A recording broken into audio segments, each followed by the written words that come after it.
Historiquement, le Maroc et les États-Unis étaient des alliés avant même que ce pays ne devienne les États-Unis d'Amérique. Le Maroc a été le premier pays à reconnaître de facto l'indépendance des États-Unis d'Amérique et est devenu un allié de ces États. En fait, je crois qu'il y a d'autres aspects historiques qui nous relient.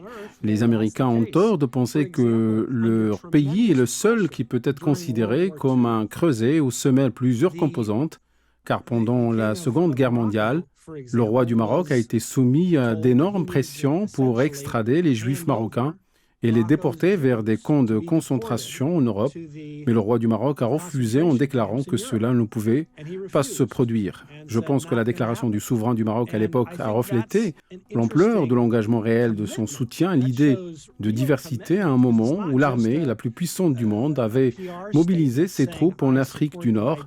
L'armée allemande n'exprimait pas de simples demandes au monarque marocain, mais c'était plutôt des ordres. Mais ce dernier a catégoriquement refusé, chose qui reflétait la profondeur de l'attachement à l'idée qu'il n'est pas nécessaire d'être de la même religion pour devenir un frère, une sœur ou une personne de valeur. Lorsque nous croyons en cela, nous ne devenons pas ennemis les uns des autres, nous devenons amis et même une seule famille. Je pense que ceci est un concept très important parce qu'en tant que nation, vous devriez pouvoir collaborer avec les autres et coopérer avec eux. Un engagement envers la diversité rend tout cela possible.